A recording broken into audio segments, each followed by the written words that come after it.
The Galactic Incident. The Galactic Council chamber buzzed with tension. Representatives from 100 different species shifted uneasily in their seats, their varied anatomies creating a symphony of rustles, clicks, and whispers.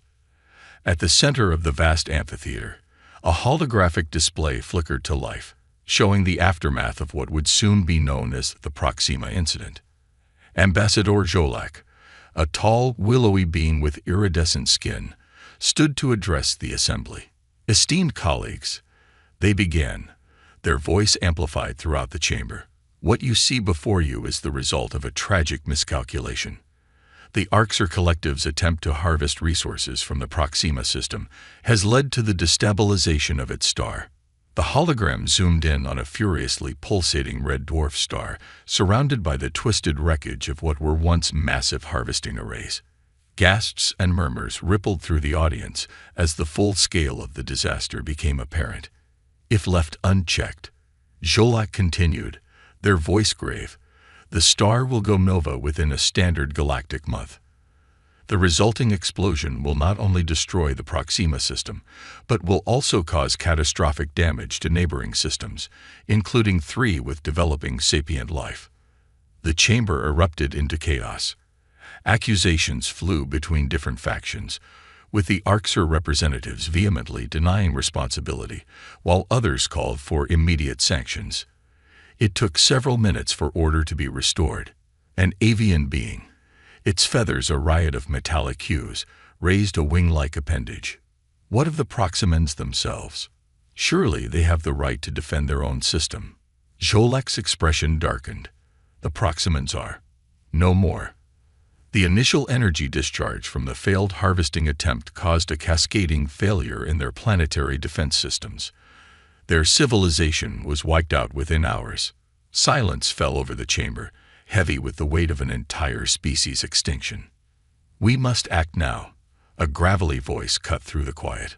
All eyes turned to Grakthor, the Ergonian representative. His craggy, stone-like face was set in grim determination. Our combined fleets can stabilize the star, but it will take time we do not have.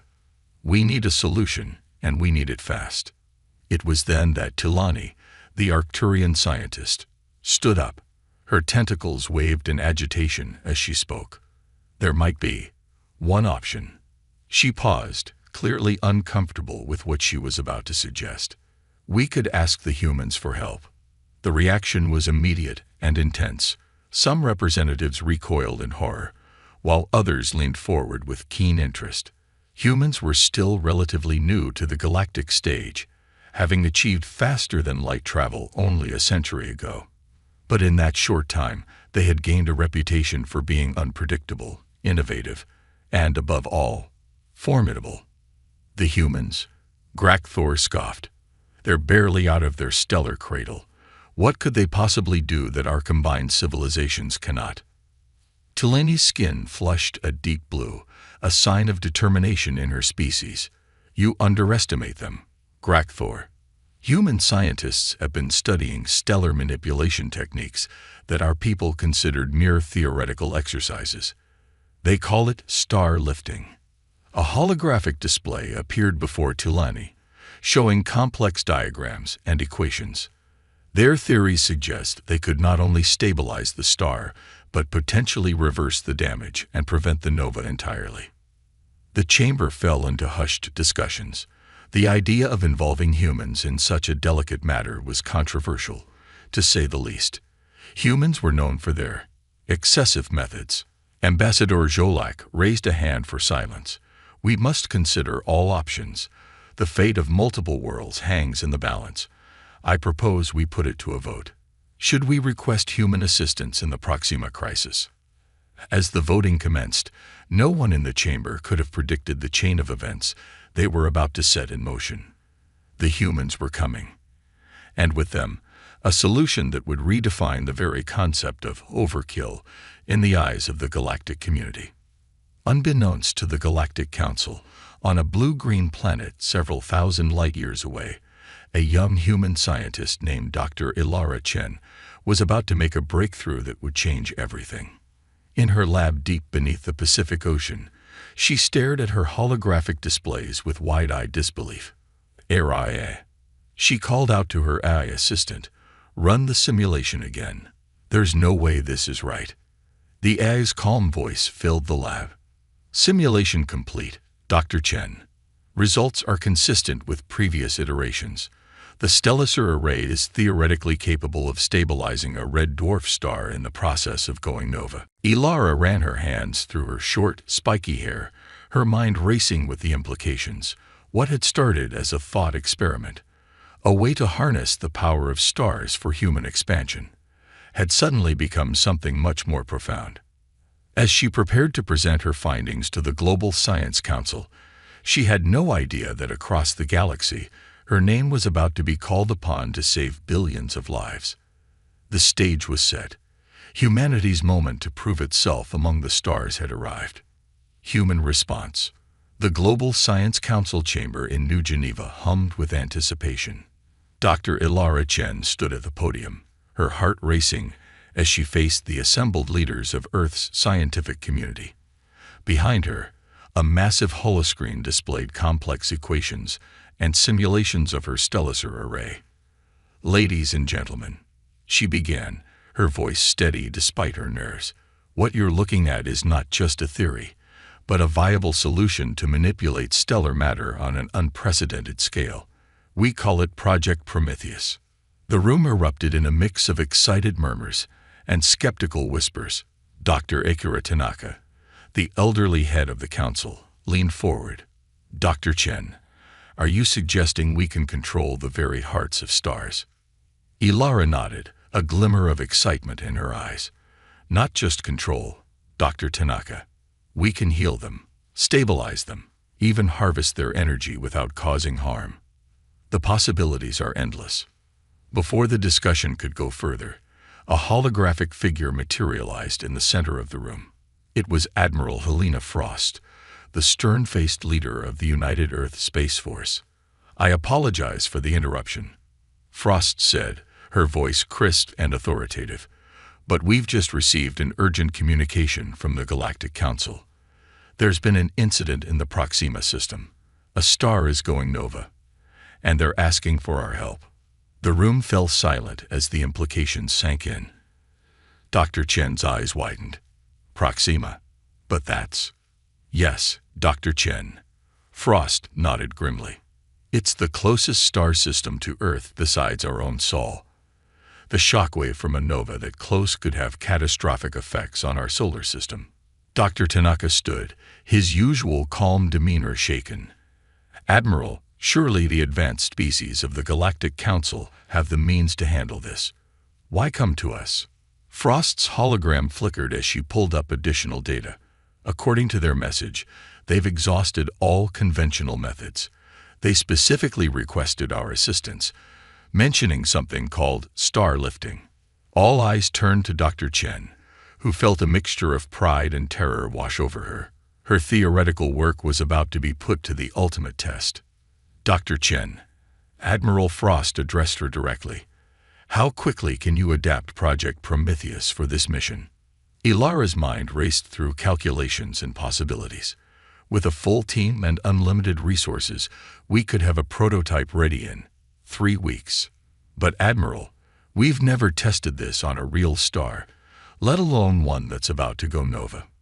"You have 2 weeks, Frost declared. "I'm instituting Emergency Protocol Omega. All of Earth's resources are at your disposal, Doctor. Failure is not an option." As the room burst into action, Ilara felt the weight of not just humanity, but multiple alien civilizations resting on her shoulders. She took a deep breath and steeled herself for the challenge ahead. Over the next 2 weeks, the entire planet mobilized with a single purpose. Shipyards that normally took years to produce a single starship were now manufacturing specialized components for the stellar array at breakneck speeds. AI systems worked tirelessly, optimizing designs and running simulations. Dr. Chen barely slept, surviving on a combination of synthetic caffeine and sheer determination. Her team grew from a handful of researchers to thousands of the brightest minds Earth had to offer. On the 13th day, As Ilara was reviewing the final designs, she received an unexpected visitor. A shimmering portal opened in her lab, and out stepped Cholak, the alien ambassador she had only seen in broadcasts from the Galactic Council. "Dr. Chen," Cholak said, their iridescent skin reflecting the blue glow of holographic displays. "I hope I'm not intruding." Ilara blinked in surprise. "Ambassador Cholak." "No, you're not intruding. How can I help you?" The alien's expression was difficult to read, but their voice carried a note of desperation. "I came to see for myself. The entire galaxy is watching, Dr. Chen. Many doubt that such a young species could succeed where others have failed. Some even fear that your attempt might accelerate the nova." Ilara straightened her back, meeting Cholak's gaze. "Ambassador, I understand the risks, but I also know what we're capable of. Humanity has faced extinction-level threats before, and each time, we've come back stronger. This time, we're not just fighting for ourselves, but for everyone." Cholak studied her for a long moment before nodding. "Your confidence is reassuring. I will report back to the Council that the humans are indeed our best hope." As the ambassador departed, Ilara turned back to her work with renewed vigor. The next day, she stood on the bridge of the UES Hawking, Earth's most advanced scientific vessel, as it prepared to lead a fleet of ships carrying the components of Project Prometheus. Admiral Frost's voice came through the comms. "Dr. Chen, is your team ready?" Ilara looked around at the determined faces of her crew, a mix of brilliant scientists and hardened space engineers.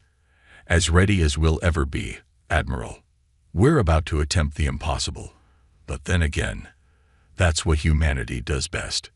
"Well said, Doctor," Frost replied. "You have the full support of Earth behind you. Good luck, and Godspeed." As the fleet engaged its FTL drives, disappearing into the depths of space, the hopes of multiple civilizations went with them. Humanity was about to show the galaxy what overkill truly meant when it came to saving lives and pushing the boundaries of science. Little did they know, their actions in the coming days would not only save a star system, but would fundamentally alter the balance of power in the galaxy forever. First contact and conflict. The UES Hawking dropped out of FTL on the outskirts of the Proxima system, followed closely by its fleet of support vessels. The scene that greeted them was one of chaos and devastation. Proxima Centauri, once a stable red dwarf, now pulsed an angry, swollen red. Surrounding it was a graveyard of alien ships and structures, twisted and broken by the star's violent outbursts. In the distance, the ruined husk of Proxima, once home to a flourishing civilization, served as a grim reminder of what was at stake. On the bridge of the Hawking, Dr. Ilara Chen's breath caught in her throat. "My God," she whispered, "it's worse than we thought." Captain Yuki Tanaka, a veteran of countless space missions, stood beside her. "I've never seen anything like it," she admitted. "The star's already begun to cannibalize its inner planets." Ilara's mind raced. "We need to act fast. Begin deploying the Stellisor array. I want all components in position within the hour." As the human fleet sprang into action, a massive alien vessel approached. Its design was like nothing the humans had ever seen, organic yet mechanical, as if it had been grown rather than built. "We're being hailed," the communications officer announced. Captain Tanaka nodded. On screen, the view screen flickered to life, revealing a being that looked like a cross between a squid and a tree. Its tentacle-like appendages waved gently as it spoke, its words translated by the ship's eye. "Greetings, humans. I am High Commander Zaxlath of the Galactic Peacekeeping Force. We appreciate your prompt response to our distress call." Ilara stepped forward. "High Commander, I'm Dr. Ilara Chen, lead scientist of Project Prometheus. We're prepared to begin stabilization procedures immediately." Zaxlath's appendages rippled in what might have been surprise. "So soon? Our simulation suggested it would take at least a standard galactic month to prepare for such an operation." Captain Tanaka allowed herself a small smile. With all due respect, High Commander, humans work on a different timescale when the fate of worlds is at stake. As if to underscore her point, the components of the stellar array began to unfold in space around them. Massive reflector dishes, each the size of a small moon, positioned themselves in a complex geometric pattern around the dying star. Zaxlath's many eyes blinked in rapid succession. Fascinating. But surely you don't intend to activate the device yet. The risk of accelerating the nova is less than the risk of inaction, Ilara interrupted firmly. Every moment we delay, the star grows more unstable. We need to begin now. The alien commander seemed to hesitate, its appendages twisting in agitation. I am not authorized to approve such a risky operation. The Galactic Council must be consulted. Captain Tanaka's expression hardened. With respect, High Commander, we didn't come here to ask for permission. We came here to save lives. Before Zaxlath could respond, alarms blared across both human and alien ships. The star was entering a new phase of instability. Energy spike detected, shouted the Hawking's science officer. If we don't act now, we'll lose our window of opportunity. Ilara turned to Captain Tanaka, determination burning in her eyes. Captain, request permission to activate Project Prometheus. Tanaka didn't hesitate. Permission granted, Doctor. Save that star. Zaxlath's protests were drowned out as Ilara gave the command. Initiate stellar sequence. All hands, brace for gravitational fluctuations. The massive array hummed to life, each dish focusing an incredibly powerful beam of coherent light directly into the heart of Proxima Centauri. The space around the star seemed to warp and bend as the beams penetrated deep into its core. For a terrifying moment, nothing seemed to happen. Then, slowly but surely, the star's violent pulsations began to calm. Streams of plasma that had been erupting chaotically now flowed in more controlled patterns. It's working, Ilara exclaimed, her eyes fixed on the redouts. Core temperature is stabilizing. Fusion reactions are rebalancing. The bridge crew of the Hawking cheered, but their celebration was short-lived. A new alert sounded, this time from the tactical station. Captain, the tactical officer shouted. We've got multiple ships dropping out of FTL. They're on an attack vector. Captain Tanaka's eyes narrowed. Identify. Sir, they're Orcs vessels. The ones responsible for destabilizing the star in the first place. On the view screen, Zaxlath's appendages writhed in alarm. Impossible. They wouldn't dare. The alien's words were cut off as the first volley of Orcs weapons fire streaked across space, narrowly missing one of the stellar dishes. Captain Tanaka's voice was steel. Red alert. All hands to battle stations. Dr. Chen, how long until the stabilization process is complete? Ilara's fingers flew over her console. At least another hour. If they damage even one dish, the entire operation could fail. Tanaka nodded grimly. Then we hold the line. For an hour. For Proxima. For every life in this system and beyond. She turned to her tactical officer. Bring all weapons online. Coordinate with the Galactic Peacekeeping Force. We are not losing this star today. As the human fleet and their alien allies moved to engage the Orcs attackers, the fate of not just Proxima, but potentially the entire sector hung in the balance. The next hour would test the limits of human ingenuity, determination, and firepower. And in the heart of the maelstrom, Project Prometheus continued its work, reaching into the very soul of a dying star, proving that sometimes humanity's version of overkill was exactly what the universe needed. Escalation and innovation. The space around Proxima Centauri erupted into chaos as the Orcs fleet engaged the combined forces of humanity and the Galactic Peacekeeping Force. Energy weapons crisscrossed the void, while swarms of autonomous fighter drones danced deadly ballettes between larger capital ships. On the bridge of the UES Hawking, Captain Yuki Tanaka barked orders in rapid succession. Evasive pattern Delta. Focus fire on their lid ships. We need to keep them away from the Stellar array at all costs. Dr. Ilara Chen worked feverishly at her station, dividing her attention between the ongoing star stabilization process and the battle raging around them. Captain, the Orcs' weapons are unlike anything we've encountered. They're using some kind of gravitic distortion technology.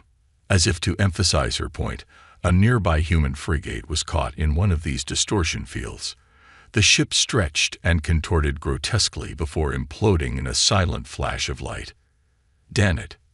Tanaka slammed her fist on her armrest. We're losing ships faster than we can reposition. Dr. Chen, we need options. Ilara's mind raced. The Stellar array was working, slowly but surely stabilizing Proxima Centauri. But at this rate, they'd lose their defensive line long before the process was complete. Then an idea struck her. Captain, what if we could use their own weapons against them? Her fingers flew across her console as she spoke. The Stellar array isn't just manipulating the star's matter. It's controlling gravity itself on a massive scale. Understanding dawned in Tanaka's eyes. You want to weaponize the array. Is that even possible? Theoretically, yes, Ilara nodded. But we'd need to reconfigure the entire network on the fly. It would take every ounce of computing power we have, and then some. Captain Tanaka didn't hesitate. Do it. Whatever you need. Ilara turned to the ship's AI interface. RIA. Initiate Protocol Omega Epsilon. I need a direct neural link to the Stellar control systems. Warning. RIA's calm voice replied. Direct neural interfacing at this scale carries significant risks to the user's cognitive functions. Acknowledged, Ilara said grimly. Do it anyway. Escalation and innovation. The space around Proxima Centauri erupted into chaos as the Orcs fleet engaged the combined forces of humanity and the Galactic Peacekeeping Force. Energy weapons crisscrossed the void, while swarms of autonomous fighter drones danced deadly ballets between larger capital ships. On the bridge of the UES Hawking, Captain Yuki Tanaka barked orders in rapid succession. Evasive pattern Delta. Focus fire on their lid ships. We need to keep them away from the Stellar array at all costs. Dr. Ilara Chen worked feverishly at her station, dividing her attention between the ongoing star stabilization process and the battle raging around them. Captain, the Orcs' weapons are unlike anything we've encountered. They're using some kind of gravitic distortion technology. As if to emphasize her point, a nearby human frigate was caught in one of these distortion fields. The ship stretched and contorted grotesquely before imploding in a silent flash of light. Damn it. Tanaka slammed her fist on her armrest. We're losing ships faster than we can reposition. Dr. Chen, we need options. Ilara's mind raced. The Stellar array was working, slowly but surely stabilizing Proxima Centauri. But at this rate, they'd lose their defensive line long before the process was complete. Then an idea struck her.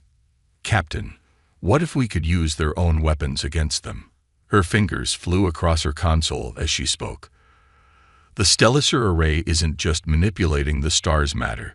It's controlling gravity itself on a massive scale. Understanding dawned in Tanaka's eyes. You want to weaponize the array. Is that even possible? Theoretically, yes, Ilara nodded. But we'd need to reconfigure the entire network on the fly. It would take every ounce of computing power we have, and then some. Captain Tanaka didn't hesitate. Do it. Whatever you need. Ilara turned to the ship's AI interface. RIA. Initiate Protocol Omega Epsilon. I need a direct neural link to the Stellar control systems. Warning. RIA's calm voice replied. Direct neural interfacing at this scale carries significant risks to the user's cognitive functions. Acknowledged, Ilara said grimly. Do it anyway. As the neural interface was prepared, the battle continued to rage. The Galactic Peacekeeping Force, initially hesitant, had fully committed to the fight. High Commander Zaxlav's voice crackled over the comms. Captain Tanaka, our forces are stretched to the breaking point. Whatever your Dr. Chen is planning, it must happen soon. Tanaka watched as Ilara was connected to a complex array of neural interfaces. Understood, High Commander. Just hold on a little longer. The moment the neural link was established, Ilara's world exploded into a cosmos of data. She could feel the pulse of Proxima Centauri, the ebb and flow of gravitational forces, the intricate dance of subatomic particles. With a thought, she began to reshape the stellar array's energy output. On the view screen, the effects were immediate and awe-inspiring. Beams of coherent light that had been focused on the star now bent in impossible ways, creating a web of energy that enveloped the battlefield. By the cosmic egg, Zaxlav gasped. What is this? Orcs ships caught in the gravitic web began to distort and twist, their own weapons rendered useless against the overwhelming forces now at play.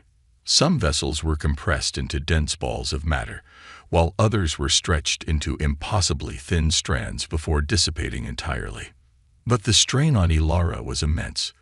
Blood trickled from her nose as she fought to maintain control over forces that no human was meant to wield directly.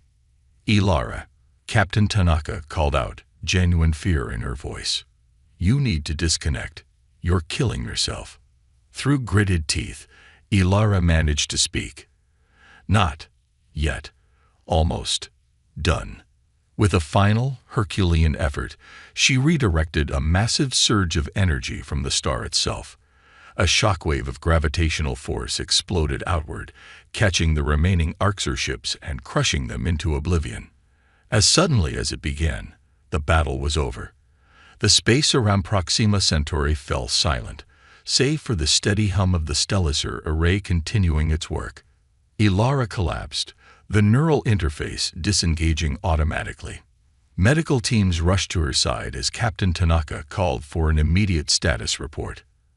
Star stabilization at 89% and holding, Araya reported. Estimated time to completion, 15 minutes. Orcs threat neutralized. Collateral damage to friendly forces, minimal. High Commander Zaxlav's voice came through once more, a mix of awe and trepidation in its tone. Captain Tanaka. We had no idea humans were capable of such things. The Galactic Council will need to be informed immediately. Tanaka's attention was split between the view screen and the medical team attending to Ilara. Understood, High Commander. But right now my priority is my crew and finishing what we came here to do. As the stellar array continued its work, the implications of what had just occurred began to sink in. Humanity had not only saved a star and countless lives, but had also demonstrated a level of technological prowess and adaptability that would send shockwaves through the galactic community. The age of human expansion into the cosmos had truly begun, and the galaxy would never be the same. Resolution and aftermath. The observation deck of the UVA's Hawking was eerily quiet.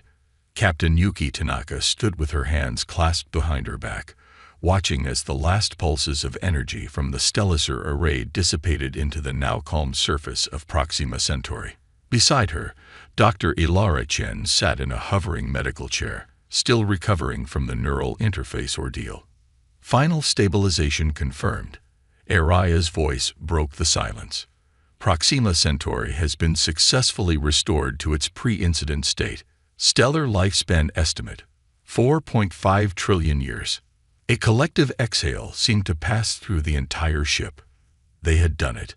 Against all odds, humanity had not only prevented a catastrophe, but had extended the life of a star far beyond its natural span.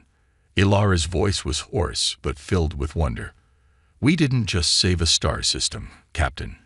We've rewritten the laws of stellar physics as the galaxy understands them. Tanaka nodded, a mix of pride and concern on her face. And in doing so, we've changed our place in the galactic order. For better or worse. As if on cue, a communication request chimed. It was from the Galactic Council itself. The main view screen flickered to life, revealing a panel of alien faces. At the center was Ambassador Jolek, flanked by representatives from a dozen species. Their expressions ranged from awe to thinly veiled fear. "Captain Tanaka, Dr. Chen," Zholak began, their voice carefully neutral. "On behalf of the Galactic Council, I extend our deepest gratitude for your intervention in the Proxima crisis.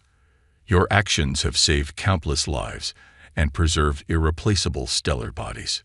Before Tanaka could respond, another counselor spoke up. It was Grak Thor, the Ergonian representative. "While we appreciate the outcome, we cannot ignore the means by which it was achieved. The level of technology displayed by your species is unprecedented for such a young civilization." Murmurs of agreement rippled through the council. Tanaka straightened, her voice firm. "With respect, counselors, we used the tools at our disposal to solve a problem that threatened not just our nearest stellar neighbor, but potentially our own solar system. We did what needed to be done. And therein lies the concern," a new voice chimed in. A hologram of an Arxer appeared, its scaled face unreadable. "Your species' propensity for overkill is alarming. The destruction of our fleet." "Your fleet," Ilara interrupted, her eyes flashing, "which was attempting to sabotage a rescue operation and had already caused the extinction of an entire civilization." The Arxer representative hissed but fell silent. Zholak raised a hand for calm. "The point remains. Humanity has demonstrated capabilities that upset the balance of power in our sector of the galaxy. The Council must convene to discuss the implications." Captain Tanaka's expression hardened. "And what exactly will you be discussing, Ambassador?" "Sanctions, restrictions on our technological development." Tense silence fell over the communication. Finally, an elderly Arcturian spoke, its voice filled with ancient wisdom. Perhaps we are approaching this from the wrong angle. Instead of fearing this power, we should seek to understand and collaborate."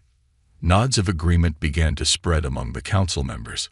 Zholak seemed to consider this for a moment before speaking again. "Captain Tanaka, Dr. Chen, the Galactic Council hereby extends an invitation to Earth.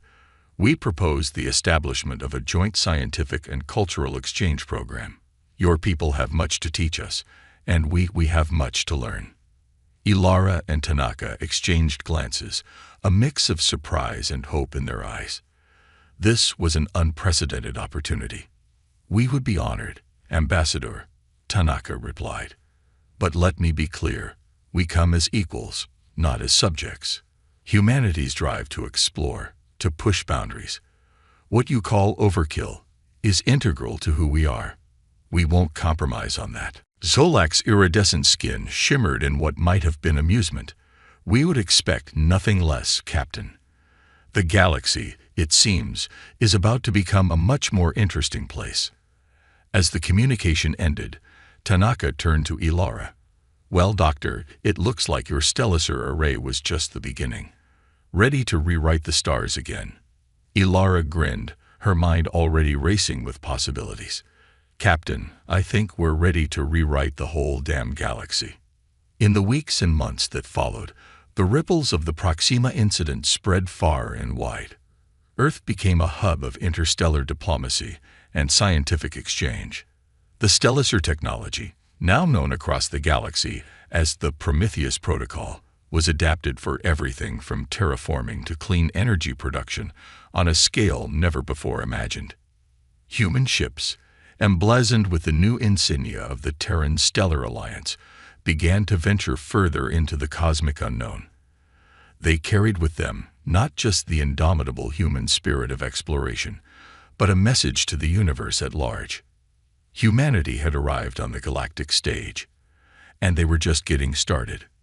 As for the Arxer Collective, they found themselves facing not just sanctions from the Galactic Council, but a new economic and technological rival in humanity.